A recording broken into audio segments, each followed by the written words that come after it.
Лондон ғалымдары адам санасына антидене орнатуды ұсынады. Бұл фейк, манипуляция және дезинформацияны бірден тануға көмектесетін дағды.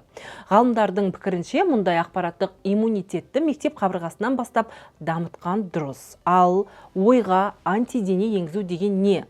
Бүгін осы мәселені талқылаймыз. Тақырыпты Лондон ғалымдар тобының өкілі, Кембридж университетінің зерттеушісі доктор Джон Розенбек түсіндіреді. Дезинформация психологиясы мен фейктерге қарсы тұру жолдарын зерттеуші маман, әлемдік деңгейдегі танымал сарапшы айтқан ақпаратты сіздерге қарапайым тілде жеткізуге тырысам. Саламатсыз ба, сіз No Fake жобасын көріп отырсыз.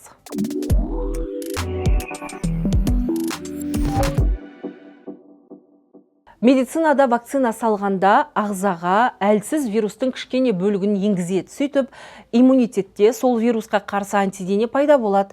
Кейін адам вирус жұқтырғанда оны жаңағы антидене бірден танып, жойып жібереді. Мамандар вакцинаның әсерін осылай түсіндіреді, иә? Дәл сол сияқты адам фейктің немесе манипуляцияның қалай жасалатын алдын ала түсінсе, санада антидене қалыптасады екен. Кейін ол интернеттен нақты дезинформацияны көргенде оған сенбейді, бірден күмәндана қарайтын болады. Бұл ғылымда пребанкинг деп аталады. Еске салайын, бүгін біз әлемдік деңгейдегі сарапшы Джон Розенбектің айтқан ақпаратына сүйенеміз. Доктор ең алдымен бұл жай ғана метафора екенін ескертеді. Химиялық зат емес, оны зертханадан таппайсыз. Бұл медицинадағы вакцинаға ұқсас аналогия. Мұндағы идея дезинформацияның алдын алу, адам бойына оған қарсы тұра алатын қасиетті егу. Өйткені дезинформация көбіне адамды бір нәрсеге сендіруге, райынан қайтаруға немесе күмән ұялатуға тырысады. Ал санасында антидене бар адам құйтырқы тәсілдерді тез танып қояды. Сонымен шынымен де миды манипуляция мен жалған ақпаратты автоматты түрде танитындай етіп жаттықтыруға бола ма? Automatically, probably not. Автоматты түрде мүмкін емес шығар.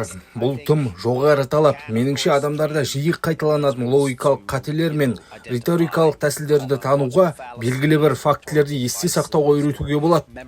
Бұл әбден мүмкін. Өйткені адамзат өте күрделі білімдерді игеріп жатыр. Мысалы, адамдар дезинформацияны танудан әлдеқайда қиын кванттық механиканы меңгерді ғой. Тек адамның үйренуге деген құлшынысы болуы керек. Егер ол үйренгісі келмесе, ештеңе де істей алмайсыз. Екіншіден, адамдар ақпаратты іс жүзінде қолданбаса, уақыт өте келе ұмытып қалады. Сондықтан білімді жаңартып отыру қажет. Демек, бұл істі жалғастыру үшін мотивация керек. Сонымен қатар, адам үйренген нәрсесінің практикалық пайдасын көрмесе, ол мұның еш мәні жоқ деп ойлауы мүмкін. Яғни адам манипуляция мен фейкті алыстан танитын деңгейге жете алады, егер ынта болса. Доктор түрлі ғылымды меңгеріп жатқан адамзатқа жаттанды тәсілмен тарайтын дезинформацияны байқау қиын емес деп отыр. Сендіру тактикалар жүйелі түрде қайталанады. Бұл жерде тек эмоция басты рөл атқарады. Дезинформация ашу, ыза немесе қорқыныш тудыруға тырысады. Осыны терең түсінсек болғаны. Түсіну үшін әлеуметтік желіде ерекше әсер еткен ақпаратты зерттей отырып, мұндай контентте тұрақты қайталанатын әдістерді байқауға болады. Уақыт өте келе сіз ол заңдылықтарды бірден танисыз. Медиа сауатты адамға айналасыз. Ал медиа сауатты адамның бәрі фейк ақпаратқа алданбай ма? Бұл ғылыми дәлелденген бе? Бұған қатысты зертханалық зерттеулер деп аталатын эксперименттерді жиі жасалады. Олардың нәтижесі жақсы, бірақ ғылыми дәлелдер аз дейді доктор Розенбек. Енді жалған жаңалықпен алаяқтарға негізінен білімі төмен адамдар алданады дегенде пікір бар. Бірақ бәріміз естіп көріп отырмыз, білімді, лауазымды қызмет атқарған адамдардың өзі алаяқтарға миллиондарын санап беріп отыр.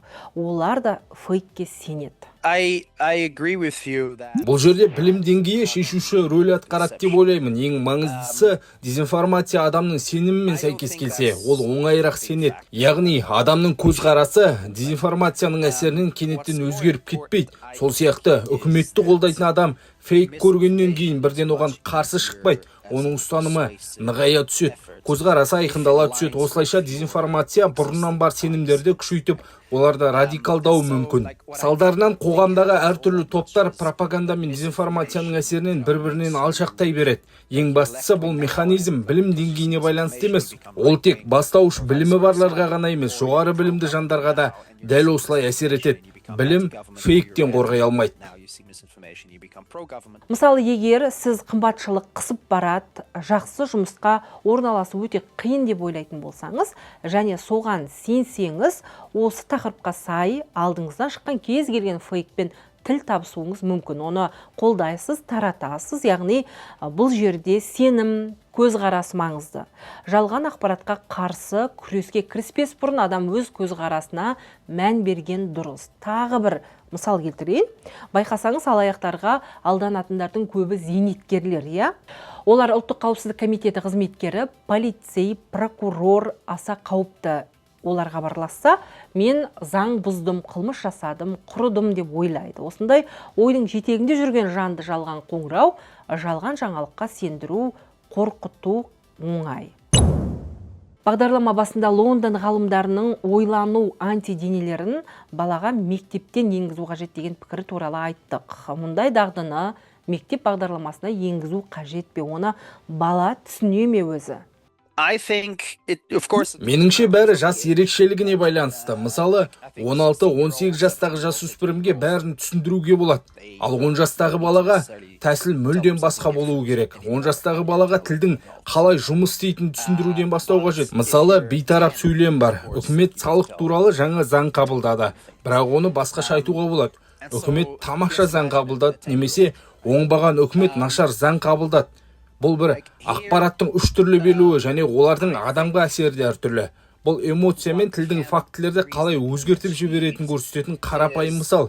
Мұны тіпті 10 жастағы бала да түсінеді. Сондықтан оқуда ақпараттың қалай құралатынынан, сөздер мен суреттердің қалай қолданылатынынан бастау керек.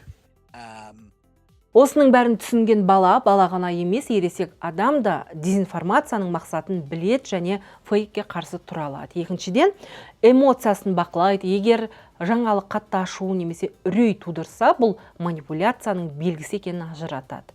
Сезімге бой алдырмай тұрып, фактіні тексер деген дағды дариды. Бәрі айтып жатыр деп дүрбелеңге қосылмайды. Керісінше логикалық қателерді табуға, ақпараттың авторы кім және оның мақсаты не деген сұрақтар қоюға ұмтылады. Ол үшін ең алдымен манипуляцияның қандай тәсілдермен жасалатынын түсіну керек. Санадағы антидене деген осы. Ал ойында мұндай антидене бар адам кез келген ақпаратты соқыр сеніммен қабылдамайды. Бұл ғалымдардың пікірі. Менің айтайын деген осы. Алдануға асықпаңыз. Жүздескенше.